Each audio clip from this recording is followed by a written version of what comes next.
Jiho stopped sleeping normally. 4 hours a night, sometimes less. The rest of the time she spent in the archives, digging through files that most cadets never bothered to access. Human military history was vast and brutal, full of wars fought with inferior technology against stronger enemies. She read about guerrilla warfare, psychological tactics, and the concept of asymmetric combat. But what fascinated her most was how humans dealt with pain. She found medical studies comparing species pain tolerance. Humans ranked in the top 15% across the known galaxy. Their bodies could produce natural chemicals that dulled agony, allowing them to function even with severe injuries. It was an evolutionary trait from Earth's violent past, where early humans had to escape predators even when wounded. Jiho also studied the Vreln in obsessive detail. She learned that their scales were tough, but had weak points at the joints. Their regeneration was impressive for broken bones but slower for soft tissue damage. Their eyesight was excellent, but they relied heavily on it, making them vulnerable if disoriented. Most importantly, their culture valued direct confrontation and overwhelming force. They expected enemies to fight the same way. Every day Jiho visited Nari in the medical bay. Her friend was improving slowly, but the damage was permanent. Nari tried to smile and joke, but Jiho could see the fear in her eyes. The doctors said she might never return to full duty. Her dream of becoming a field medic was dying in that recovery pod. The academy says it was an accident, Nari said one day, her voice weak. Maybe it was. Maybe I just had bad luck. Jiho said nothing. She held Nari's hand, the one that still worked properly, and let her friend talk. I don't want you to do anything stupid, Nari continued. Crix and his friends are dangerous. If you make trouble, they could hurt you too. Promise me you'll let this go. Jiho looked into those huge, trusting eyes and lied. I promise. That night, Jiho began physical training in secret. She used the academy's high-gravity chambers during off hours when no one else was around. She set the gravity to twice Earth normal and ran until her legs trembled. Then she ran more. She practiced fighting movements against holographic opponents, studying Vreln combat styles and finding their patterns. She pushed herself until she vomited. Then she pushed harder. A human instructor named Commander Hayes found her one night in the training room. He was one of the few human staff members at the academy, a scarred veteran who rarely spoke. You're going to hurt yourself, he said, watching her stumble through another drill in crushing gravity. I need to be stronger, Jiho gasped. Hayes studied her for a long moment. This is about the Valen girl, isn't it? Your friend? Jiho straightened, breathing hard. Yes. The academy ruled it an accident. The academy is wrong. Hayes crossed his arms. Let me give you some advice, Cadet. The Vreln are warriors. They've been fighting for thousands of years. You're one human girl who weighs maybe 50 kilos. If you go after them, you'll lose. Then I'll lose, Jiho said. But I'm going after them anyway. Hayes was quiet for a while. Then he sighed. If you're determined to be stupid, at least be smart about it. The Vreln respect their traditions more than anything. You know about the arena? I've read about it. Then you know that a formal challenge cannot be refused. If a Vreln turns down an arena match, they lose all honor. Their family is shamed. It's worse than death to them. Hayes stepped closer. But here's what the files don't tell you. Vreln expect their opponents to fight with strength. They train to counter strength with greater strength. They don't train for someone who fights with their brain instead of their muscles. Jiho met his eyes. Are you helping me? I'm telling you facts, Hayes said. What you do with those facts is your choice. But if you challenge Crix, you can't just beat him. You have to break him so completely that his pack never looks at another weak cadet again. Otherwise, you'll just make things worse. He turned to leave, then paused. Humans are good at one thing that most aliens can't understand. We're good at spite, we're good at holding grudges, and we're very, very good at making our enemies regret underestimating us. After he left, Jiho stood alone in the training room. She thought about Nari's broken arms. She thought about Crix's laughter. She thought about the word spite and found that she liked it very much. The next 3 weeks became a blur of preparation.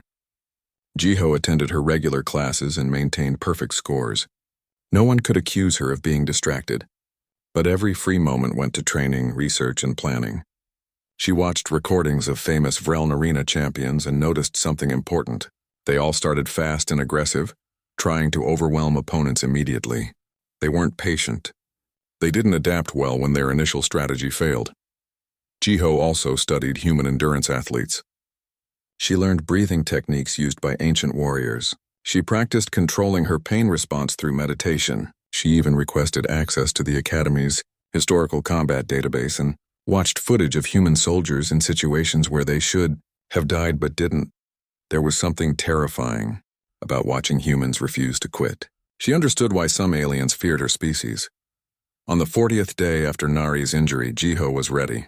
She had lost weight from the brutal training, but her body was harder than it had ever been. Her hands were covered in calluses. Her eyes held something cold and focused. She walked into the main cafeteria during the busiest meal period. 3,000 cadets filled the enormous space, talking and eating. Jiho moved through the crowd until she reached the table where Crick sat with his pack. They were laughing about something, their large bodies taking up space that could have seated 10 smaller cadets. Jiho stopped directly in front of Crick's. The conversations around them died. Cadet sensed something was about to happen. Crick looked up, food still in his mouth. The little human. Have you come to cry about your broken friend again? Jiho spoke clearly in perfect Vreln ceremonial language. She had practiced the pronunciation for hours. Crix of Clan Vrex, I name you coward and oathbreaker. You harmed one under my protection through deception rather than honor. I challenge you to arena combat, witnessed by all gathered here, bound by blood right and ancestral law. The cafeteria went completely silent. Even the Vreln understood the significance of those words. Jiho had just issued a formal challenge using language that was thousands of years old. By Vreln tradition, Crix had only two choices, accept or be dishonored forever. Crix stood slowly, towering over her. His pack stood with him, confusion on their faces. You don't know what you're doing, human. Do you have any idea what arena combat means? I know exactly what it means, Jiho said. Do you accept or will you shame your ancestors by refusing? Crix's eyes narrowed. She had trapped him perfectly. If he refused, every Vreln in the Academy would hear about it. His family would disown him. His future in the military would end. But if he accepted, he would fight a small human girl in front of thousands of witnesses. It should be an easy victory. I accept, Crix said, his voice hard. 3 days from now in the grand arena. We fight until surrender or unconsciousness. No weapons, no armor, environmental hazards active. Agreed, Jiho said. She turned and walked away. Behind her, the cafeteria exploded with noise. Cadets from hundreds of species immediately started talking, placing bets and spreading the news. Within an hour, everyone on Station Hyperion knew about the challenge. Jiho returned to her quarters and sat on her bed. Her hands were shaking now, the adrenaline finally hitting her. She had just challenged a trained Vrelin warrior to single combat. On paper, she had no chance of winning. But Jiho wasn't planning to fight on paper. Her comm unit chimed. It was a message from Nari, who had heard the news. Please tell me this isn't real. Please tell me you didn't challenge Crix. Jiho didn't reply. Instead, she pulled up the arena regulations on her tablet and began studying them one more time. She had 3 days to finalize her strategy. 3 days to prepare for a fight that everyone expected her to lose. She touched the small bracelet on her wrist, a gift from Nari made from woven fiber from her homeworld. Jiho whispered to the empty room, I'm sorry I lied to you, but some promises need to be broken. Then she returned to her research, her eyes burning with purpose. Jiho woke up in the medical bay 3 hours later. Her entire body felt like it had been put through a machine designed to break humans. Every breath hurt, moving hurt, existing hurt. Don't try to sit up, a medical officer said. She was a Thalian, with 6 arms and a gentle demeanor. You have 4 broken ribs, a fractured shoulder, severe bruising across 70% of your body, and a minor concussion. You're lucky to be alive. Did I win? Jiho asked, her voice hoarse. The medical officer's expression was complex. Yes, you won. The entire station is talking about nothing else. There are approximately 8,000 messages waiting for you, including several from news organizations across 3 sectors. Jiho closed her eyes. The victory felt distant and unreal. Her body screamed that there were no winners in what had happened, just 2 people who had hurt each other badly. How's Crix? She asked. Why do you care? The medical officer said, surprised. I need to know. The officer checked her tablet. Broken jaw, fractured leg, damaged eye socket, and severe trauma to his respiratory system. He'll recover fully in about 6 weeks. His pride might take longer. She looked at Jiho with something like respect. You fought a Vreln warrior and won. Do you understand how remarkable that is? Jiho didn't feel remarkable. She felt tired and hurt and wondering if any of this had been worth it. The door opened and Nari rushed in. She moved awkwardly with her damaged arms, but she crossed the room faster than Jiho had ever seen her move. She stopped at the edge of the medical bed, tears already flowing. You absolute fool, Nari whispered. You beautiful, terrifying, absolutely insane fool. Hey, Jiho managed a weak smile. I kept my promise. I let it go. You challenged him to arena combat. That's the exact opposite of letting it go. I didn't say which direction I was letting it go. Nari laughed through her tears, then started crying harder. Why would you do this? Look at you. You're broken. You could have died. Jiho reached out with her good hand and took one of Nari's functional hands. Because you're my friend. Because they hurt you and thought they could get away with it. Because someone had to show them that there are consequences. I'm not worth this, Nari said, her voice breaking. Yes, you are. You're worth exactly this much and more. They sat in silence for a while, holding hands. Then Nari said quietly, I watched the whole thing. I've never seen anything so terrifying. The way you fought, it was like you didn't care if you got hurt as long as you hurt him back. That's not normal, Jiho. Most species can't do that. Humans are good at spite, Jiho said, remembering Commander Hayes' words. We're really, really good at holding grudges. The door opened again, and this time it was Academy administration.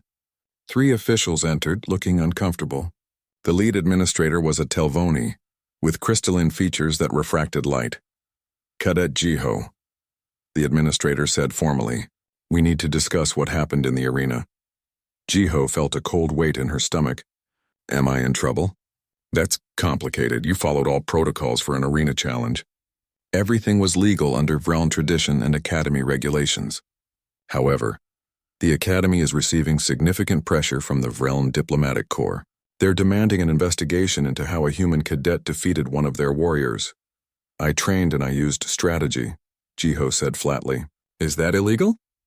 The administrator shifted uncomfortably. No, but it's unprecedented. There are also questions about the initial incident involving Cadet Nari. Several anonymous sources have come forward claiming they witnessed Crix and his associates tampering with environmental suits on the day of the training accident. Jiho's heart started beating faster. What kind of witnesses? Cadets from various species who were afraid to speak before. Apparently your arena victory has made them braver. They've provided testimony and sensor logs that were previously overlooked.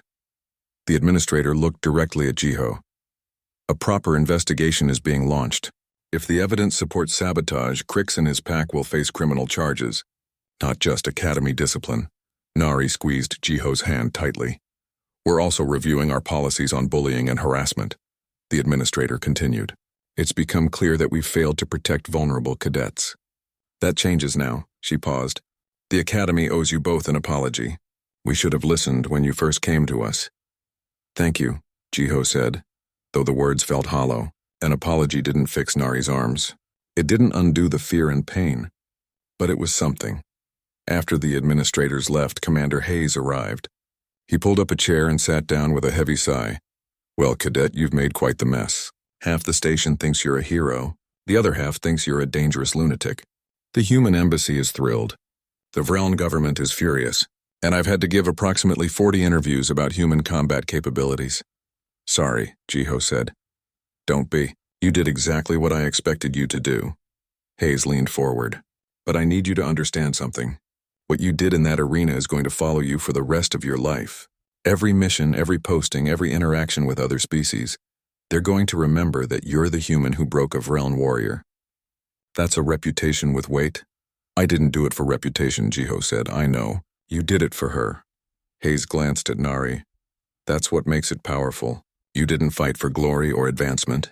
You fought for friendship. A lot of species are going to have to rethink what they know about humans. Over the next week, Jiho remained in medical care while her body healed. The painkillers helped, but she still felt like she had been hit by a transport shuttle. Nari visited every day, bringing food that Jiho could actually stomach and reading aloud from their textbooks to help her keep up with classes. The investigation into the sabotage moved quickly. The evidence was overwhelming once people actually looked for it. Crix had indeed tampered with Nari's suit, assisted by 2 members of his pack. The maintenance logs had been altered. but not well enough to fool a thorough forensic analysis. Crix was expelled from the academy. His 2 accomplices were also expelled. All 3 faced criminal charges of reckless endangerment and attempted murder. The Vreln government tried to intervene, but the evidence was too strong, and public opinion across multiple species had turned against them.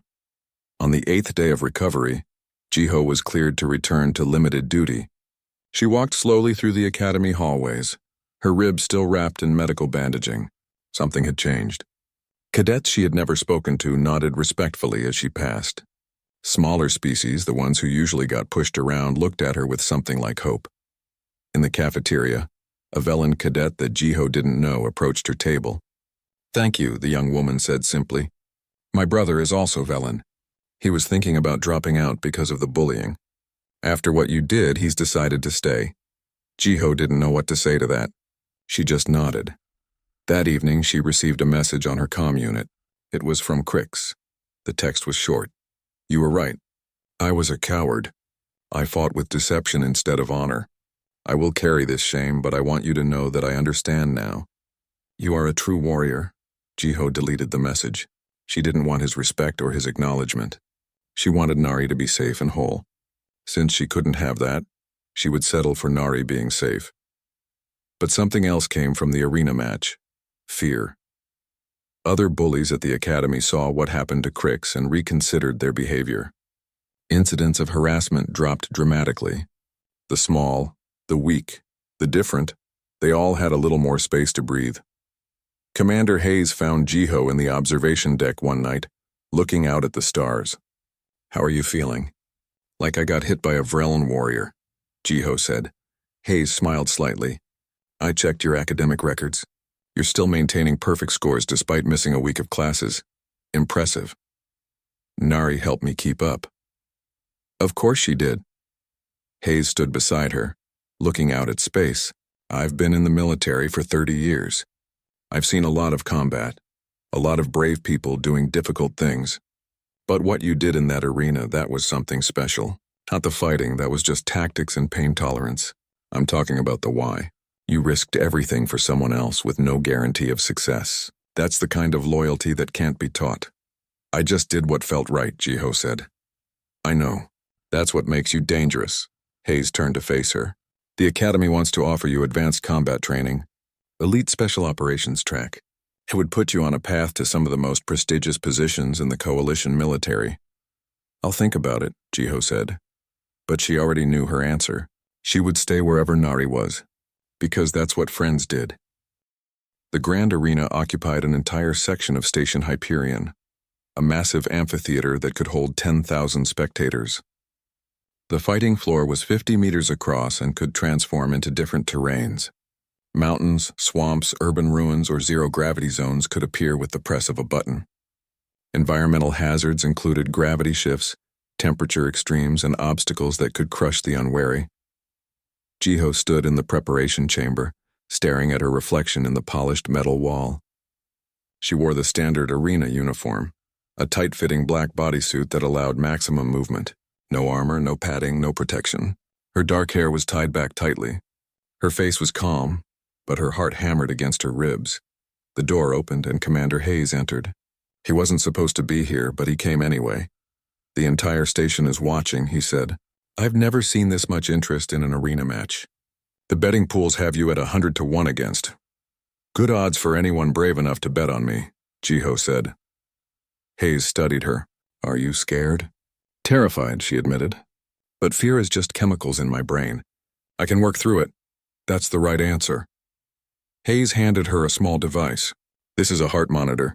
Arena rules require it. If your heart stops or your brain activity drops below safe levels, the match automatically ends.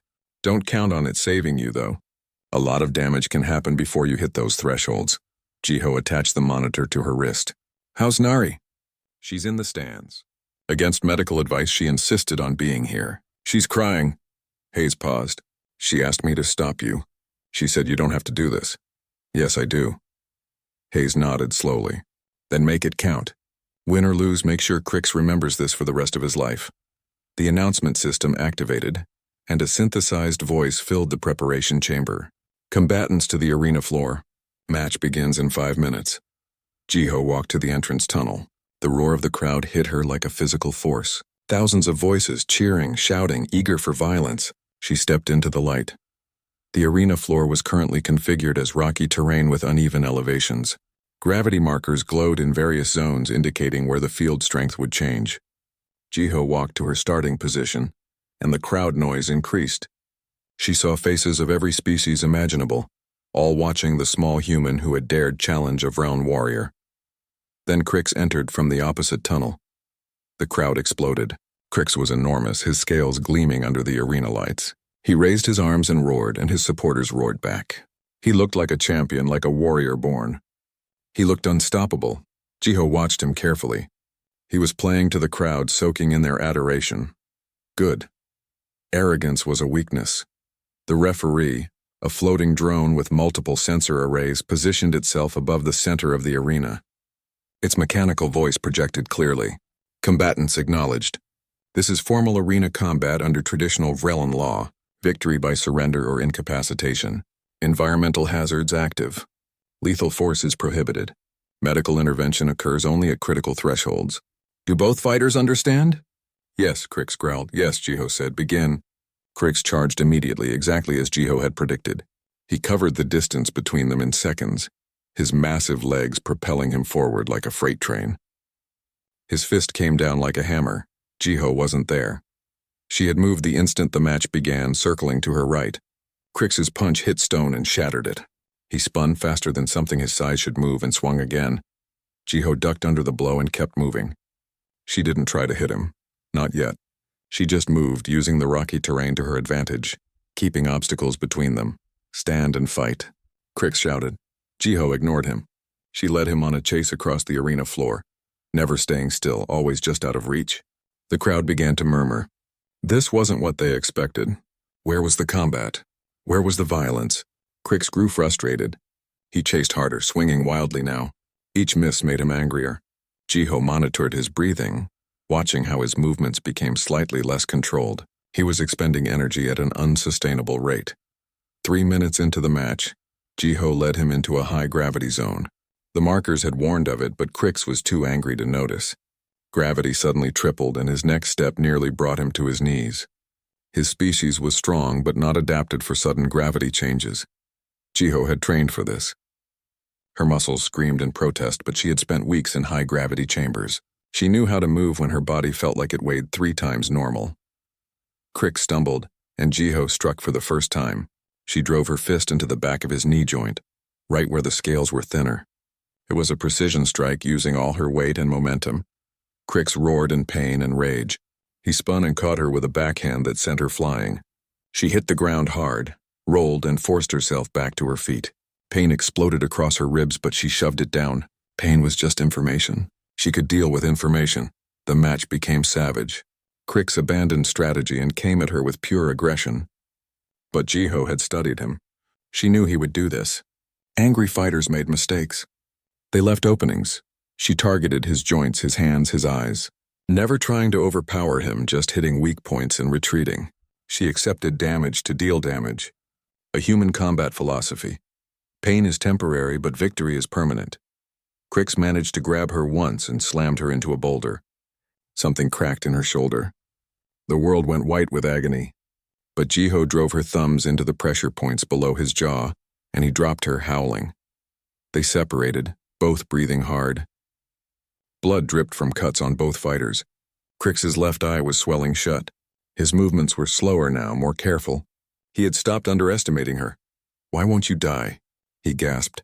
Jiho spat blood. "Because I haven't made you pay yet." The gravity shifted again, and Jiho used it ruthlessly.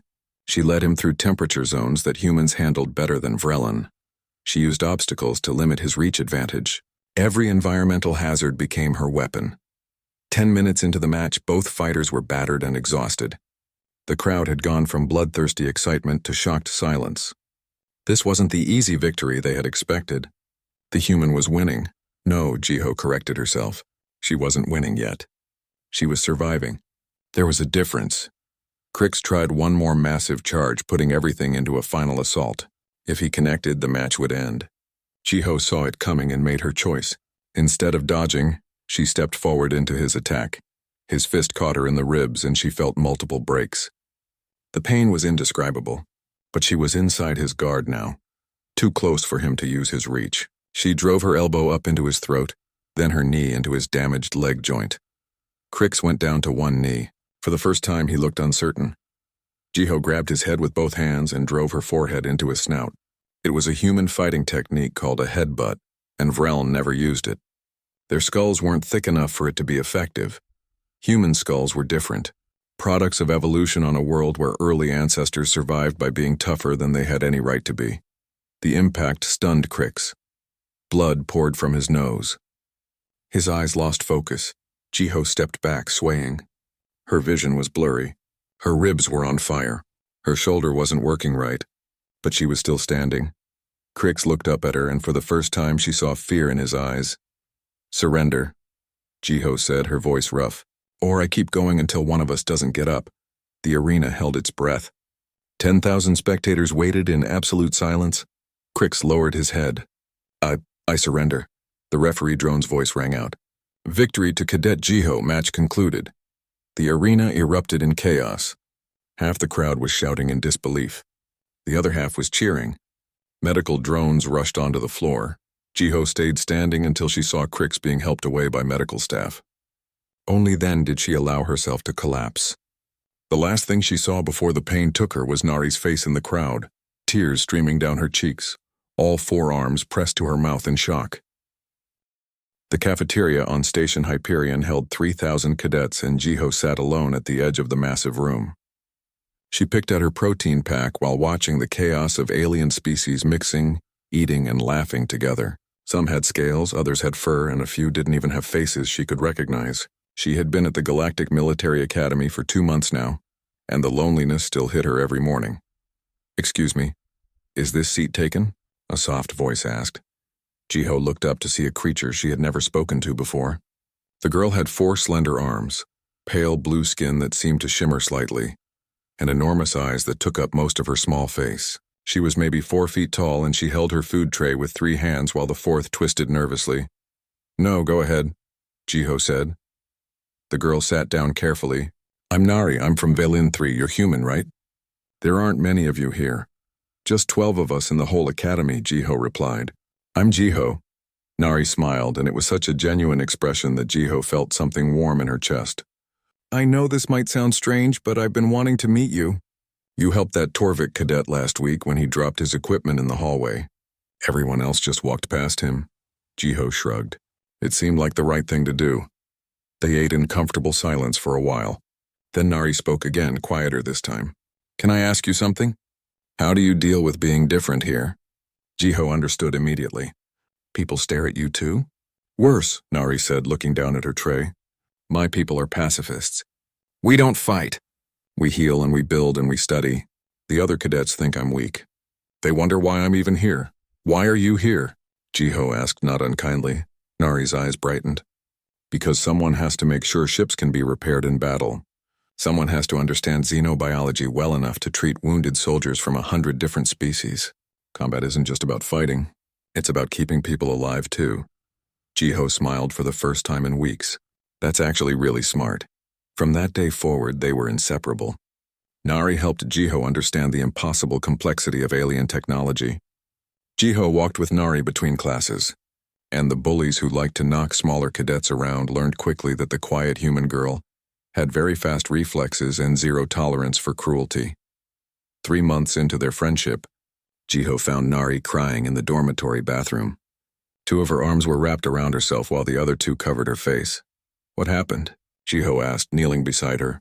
"Crix and his friends," Nari whispered. "They cornered me after weapons theory class. They said my species is genetic waste, that we're prey pretending to be soldiers. They pushed me into a wall and laughed." Jiho felt something cold settle in her stomach. She had noticed Crix before. He was a Vrelin, one of the reptilian warrior species that dominated the Academy's social structure. He stood nearly 3 meters tall, covered in dark green scales with eyes like yellow coins. He walked through the hallways like he owned them, and his pack of friends followed him everywhere. "Did they hurt you?" Jiho asked. "Just my pride," Nari said, trying to smile. "I'm used to it." "You shouldn't have to be used to it." Jiho said quietly. The next day, Jiho saw Crix in the training center. She walked straight up to him, her head barely reaching his chest. His pack stopped talking and watched her approach with amusement. "Leave Nari alone," Jiho said simply. Crix looked down at her and then he laughed.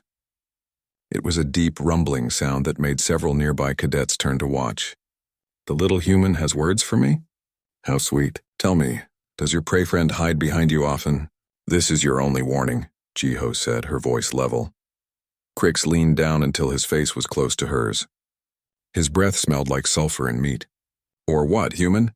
You'll file a complaint? Go ahead. My family has connections that reach to the Coalition Council itself. You're nothing here. Your whole species is nothing. You should learn your place." Jiho held his gaze for a long moment, memorizing the cruel intelligence in those yellow eyes. Then she turned and walked away. Behind her, Crix and his pack laughed, but Jiho wasn't running. She was thinking. For the next month, everything seemed normal. Jiho and Nari studied together, ate together, and helped each other through the brutal physical training that all cadets endured. Nari got better at obstacle courses. Jiho got better at understanding quantum navigation. They were happy. Then came the zero-gravity combat drill. All cadets were required to complete monthly exercises in the station's null-G training sphere. They wore pressure suits and practiced combat maneuvers in three-dimensional space. Jiho had just finished her rotation when she heard screaming over the comm channel. "Medical emergency in Sphere 7. Cadet down!" Jiho's blood turned to ice. Nari was in Sphere 7. She ran faster than she had ever run before, pushing past instructors and other cadets. When she reached the medical bay, they were already working on Nari. Her suit helmet was off and her face was blue. She was gasping for air, all four arms clutching at her chest. "What happened?" Jiho demanded. A medical officer looked up, her tentacles moving frantically over scanning equipment. "Suit malfunction. Her oxygen regulator failed. She's got decompression damage to her lungs and possibly her nervous system. We're stabilizing her now." Jiho stood there numb as they worked. Finally, they moved Nari to a recovery pod. Jiho was allowed to visit an hour later. Nari lay in the translucent medical chamber, breathing tubes attached to her face.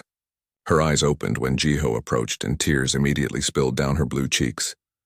"I'm scared," Nari whispered through the speakers. Jiho pressed her hand against the pod's surface. "I'm here. You're going to be okay," but Nari wasn't okay. The damage was severe. 2 of her forearms would never work properly again. The doctors said she was lucky to be alive. An investigation was launched into the suit malfunction, but it concluded that it was a tragic accident. Equipment failure. These things happened in training. Jiho requested the investigation files. She read every word. Then she found something interesting. The maintenance logs showed that Nari's suit had been inspected the morning of the drill. It had been in perfect condition. Someone had sabotaged it between inspection and the exercise. She checked the training sphere security footage. Most of it was corrupted or missing. But there was one brief clip showing 3 Vrellan cadets near the equipment lockers. One of them was Crix. Jiho filed an official complaint. The Academy administration reviewed it and called her in for a meeting. They told her that she had no proof, that accidents happened, that she should focus on her studies and let this go. That night, Jiho sat in the darkness of her room and made a decision. The station's legal system had failed. The Academy's justice had failed. Nari lay broken in a medical pod because monsters thought they were untouchable. Jiho would teach them differently. She began to research. Human databases held centuries of warfare, tactics, and psychology. She studied everything about the Vrellan species, their culture, their biology, and their weaknesses. And she learned about the arena, the sacred combat tradition that no Vrellan could refuse without dishonor. Jiho smiled in the darkness. It wasn't a kind smile. 6 months passed like water through fingers. Station Hyperion continued its endless orbit around the neutron star, and life at the Galactic Military Academy moved forward. But everything had changed in ways both subtle and profound. Jiho's ribs healed, though they ached when the station's atmospheric pressure shifted. Her shoulder recovered full mobility after weeks of physical therapy. The bruises faded to nothing. Her body returned to normal, more or less. But the reputation that came from the arena stayed permanent and visible. Cadets called it the arena grave now. the match where a human had turned the fighting floor into a burial ground for realm pride. Recordings of the fight circulated through the galactic networks analyzed by military academies across a dozen sectors. Combat instructors used it as a teaching example of asymmetric warfare and psychological tactics. Jiho found it deeply uncomfortable. She had fought to protect her friend, not to become a legend. The morning of graduation arrived cold and clear. The ceremony took place in the Grand Arena, the same space where Jiho had fought Crix. 10,000 seats filled with families, friends, and officials from across the coalition. Graduating cadets stood in perfect formation on the arena floor, wearing their dress uniforms for the first time. Jiho stood in the human section, one of 12 graduates from Earth. Beside her was Nari, wearing a specially modified uniform that accommodated her damaged arms. The Valine had refused medical retirement, working twice as hard as anyone else to meet graduation standards. She had succeeded brilliantly, graduating with honors in xenobiology and emergency medicine. The Commandant, an ancient Telvoni whose crystalline body refracted rainbow light, gave the traditional speech about duty, honor, and service. Jiho barely heard it. She was thinking about everything that had led to this moment. The bullying, the sabotage, the arena, the investigation, the long months of recovery and adjustment. "We stand at the edge of the unknown," the Commandant said, her voice echoing through the arena. "Each of you will carry the responsibility of protecting the Coalition and all its diverse peoples. Remember that strength comes not just from weapons or tactics, but from the bonds you forge with those beside you. Trust your comrades, honor their sacrifices, and never forget that the smallest act of courage can change the course of history." The words hit differently after everything that had happened. Jiho glanced at Nari, who was crying quietly as she always did during emotional moments. Jiho reached over and squeezed her friend's good hand. After the ceremony, families descended onto the arena floor. Jiho's parents had traveled from Earth, something that cost a small fortune and months of planning. Her mother hugged her so tightly that Jiho's ribs protested. Her father stood back, his eyes wet, struggling with words. "You've made us so proud," her mother said. "Not just for graduating, but for everything. The whole planet knows about you now. You're a hero back home." "I'm not a hero," Jiho said automatically.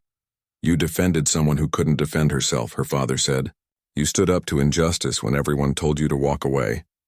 That's the definition of heroism, whether you accept the label or not." Nari's family arrived then, a cluster of Velen who moved with the characteristic gentle grace of their species. Nari's mother had traveled from Velen 3, an incredible journey for someone of their pacifist culture. She approached Jiho with all four arms extended in the traditional Velen greeting of deep respect. "You saved my daughter's life," she said in accented but clear standard. "You gave her justice when others offered only empty words. My family owes you a debt that can never be repaid." "There's no debt," Jiho said, uncomfortable with the formality. "Nari is my friend. I just did what friends do." Nari's mother smiled, an expression of profound warmth. "Then you have taught us something beautiful about what friendship means to humans. We will carry this lesson home with us." The graduation celebration continued for hours. Food from 100 worlds filled long tables. Music blended alien instruments with human melodies. Jiho watched it all with a sense of surreal detachment. 6 months ago, she had been a lonely cadet eating alone in the cafeteria. Now she stood at the center of something larger than herself. Commander Hayes found her near the end of the celebration. He wore his full dress uniform, chest covered in medals from campaigns Jiho could barely imagine.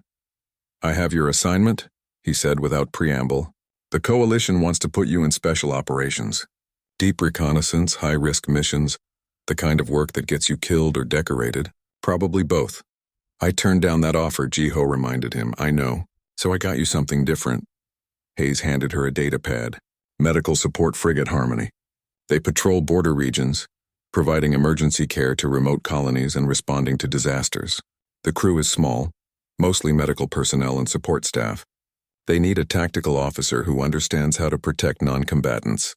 Jiho scrolled through the assignment details. Then she saw the crew roster and understood. Nari is assigned to this ship. As head of xenobiology and field medicine, yes. Strange coincidence. Hayes's expression was carefully neutral. "The posting isn't prestigious. You won't get medals or promotions. But you'll be doing work that matters, protecting people who need protection." "I'll take it," Jiho said without hesitation. Thought you might. Hayes extended his hand in the human gesture of respect. You're going to have an interesting career, Cadet. The galaxy is going to be watching. 2 weeks later, Jiho and Nari stood in the docking bay of Station Hyperion, waiting to board the shuttle that would take them to their new assignment. They wore their official coalition uniforms, crisp and new. Their bags held everything they owned. Are you nervous? Nari asked, her voice soft. Terrified, Jiho admitted, but in a good way. I never thanked you properly, Nari said. For everything you did. For the arena. For staying with me during recovery, for requesting an assignment where we could serve together. You don't need to thank me. I do, though. You changed my life, Jiho. You changed how I see the universe. I used to think that strength meant violence and that my people's pacifism made us weak. But watching you fight, I learned something different. You were violent when you needed to be, but only because you were protecting something you loved. That's not weakness. That's the strongest thing in the universe. Jiho felt her throat tighten with emotion. You changed my life too. Before I met you, I was alone. I didn't understand what it meant to have someone worth fighting for. You taught me that.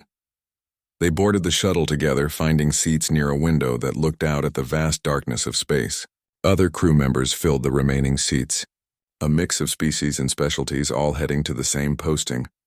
As the shuttle detached from the station and began its journey, Jiho watched Station Hyperion grow smaller in the distance. Somewhere on that massive structure, the grand arena still stood, the place where she had learned what she was capable of, the place where she had discovered that humans could be terrifying when properly motivated. News of the arena grave had spread far beyond the academy. Jiho had received messages from human colonies across known space, thanking her for showing the galaxy what humanity could do. She had also received messages from other species, some respectful, others fearful, all acknowledging that they had underestimated humans. The diplomatic implications were still unfolding.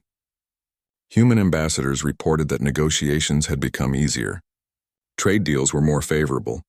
Bullying of human colonists had decreased sharply. The arena match had accomplished what years of political maneuvering could not. It had forced the galaxy to reconsider its assumptions about humanity.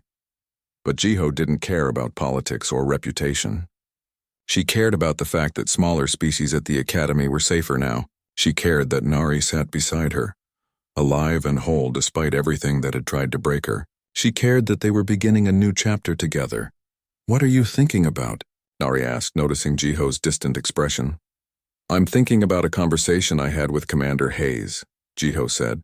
He told me that humans are good at holding grudges, that we're good at spite and vengeance. I think he was right, but I also think he missed something. What's that? We're also really good at loyalty, at protecting the people we care about, even when it's stupid and dangerous and everyone tells us to stop. That's the thing about humans. We don't know when to quit, especially when it comes to our friends. Nari rested her head on Jiho's shoulder, a gesture of trust and affection. The galaxy should be terrified of that. Maybe, Jiho agreed. But more importantly, the galaxy should remember it. 'Cause humans don't forget. We don't forgive easily. And if you harm someone we love, we'll make sure you regret it. The shuttle continued its journey through the darkness, carrying two friends toward their future. Behind them, the story of the arena spread like wildfire through 1,000 worlds. People told it in whispers and shouts, adding details and embellishments, turning it into legend. But the truth was simpler and more powerful than any legend. A human had seen her friend hurt, and had decided that there would be consequences. She had turned an arena into a grave for pride, arrogance, and the assumption that the weak deserved their suffering.